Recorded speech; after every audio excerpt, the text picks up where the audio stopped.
Long ago, in the year 1660, a bright and unnatural full moon hung over a peaceful village. Under its pale light, shadowy figures seeped out from the darkness. One of these pitch-black silhouettes glided into a quiet home, looming over a sleeping teenage boy named John Katagawa. The shadow reached out, gently touched the boy's face, and silently drifted away. Across the village, dozens of these shadow figures emerged from the homes of sleeping families. They moved without a sound, converging at the main exit gate of the village. Waiting for them was their leader, a towering shadow wearing a grotesque, completely bloody red mask. The leader turned back to look at the slumbering village and spoke, his voice echoing like a cold wind. "After 60 days, when this same bright moon appears, every villager will be ours, ha ha ha." With that chilling laughter, the shadowy figures dissolved into thin air. The next morning was supposed to be a joyous one. It was John Katagawa's birthday, but instead of birdsong, John woke to a chorus of loud, panicked wailing. He climbed out of bed, rubbing his eyes. "What's going on today? Why is there so much screaming in our peaceful village?" he thought. As he stepped out of his house, he saw his neighbors running in terror, all appearing to wear blank white masks. He assumed it was some kind of strange festival drama, but then his parents and his best friend Akira Katagawa ran up to him weeping in absolute terror. John stared at them, deeply confused. His mother reached out, her voice trembling with despair. "John, what happened? Why have our faces disappeared?" Panic struck John's heart. "Is this a prank? Are you all trying to fool me because it's my birthday?" he asked, his voice cracking. Desperate for answers, he turned and sprinted back inside to the large mirror in his house. He planted his feet, gathered his courage, and looked at his reflection. He wasn't looking at a mask. His actual face was completely gone.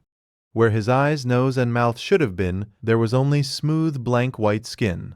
The shock shattered him.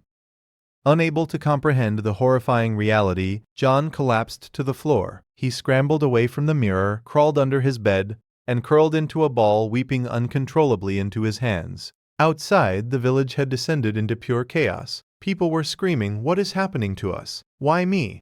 Why?" Some wept openly. Others tried to comfort their loved ones, and many just stood frozen in shock. Amidst the panic stood Sakura Kokomachi. At 17 years old, with her striking pink hair and goddess-like grace, she was usually the brightest presence in the village. Now, she was just as terrified as the rest, her beautiful face erased by the curse. Fighting back her own tears, she ran to John's mother. "Where is John? Is he still asleep?" He ran inside, completely broken. "In all this chaos, I neglected my own child." Sakura, Akira, and John's parents rushed into the house. "John, where are you?" Akira called out. "Sakura and I are here for you." Under the bed, John heard Sakura's name and his breath hitched. He had planned to confess his love to her today, on his birthday. Now, how could he face the girl of his dreams when he didn't even have a face? Sakura listened closely and heard the faint sound of crying coming from the bedroom. She knelt and peered under the bed. Seeing John hiding in the dark, she swallowed her own fear. She reached out, gently touched his arm, and spoke with the same lively, warm voice she always used. "John, please come outside." Her gentleness gave him the strength he needed. John crawled out, crying, and his family immediately pulled him into a tight embrace. "Everything is going to be fine," they promised, trying to soothe him. Slowly, John calmed down enough to step outside and face the village. By midday, the initial hysteria had simmered into a tense, buzzing dread. The village chief walked through the crowd alongside his elderly father. "Everyone, please," the old man shouted. "At 2 p.m. today, gather under the great tree on the left side of the village. We must discuss this crisis." This gave the villagers a sliver of hope, and they temporarily returned to their homes. Sakura and Akira went to check on their own families, while John's mother, knowing that fear would not fill their bellies, began to cook. They needed strength if they were going to survive. At exactly 2 p.m., every soul in the village stood beneath the sprawling branches of the great tree. The villagers immediately bombarded the chief with questions. "What is happening? Why are our faces gone?" The chief's elderly father raised his hands. "Please calm down and hear me out." The crowd quieted, desperate for answers. The old man took a deep breath and began his tale. "Long ago, when I was a child, a friend told me the dark history of an abandoned village. He said his father attended a cultural festival there once. During the celebration, strangers in white masks appeared. The villagers thought it was just entertainment for the children, so they ignored them and enjoyed the feast. Everyone ate the festival food, except for one man who had drank too much alcohol and passed out in a ditch. In the middle of the night, under a bright full moon, the drunk man woke to see shadow figures creeping out of every house. They gathered, then vanished into thin air. He thought it was just a drunken hallucination, but the next morning he woke to the sound of screaming. Everyone in that village had lost their faces, looking just like white masks. Terrified, the man fled and tried to warn neighboring towns, but no one believed a drunkard. Within a month or two, everyone in that cursed village either fell deeply ill and died or simply vanished. The drunk man eventually disappeared too, though some say he dedicated his life to researching the curse that took his family. A heavy, terrified silence fell over the crowd.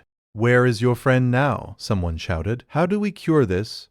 "When I grew older, I moved here to start my family," the old man explained. "My friend moved far away to another settlement, but this morning, as soon as I saw what happened to us, I sent a letter to him by courier. Please, return to your daily lives and wait. He will come and bring us a solution."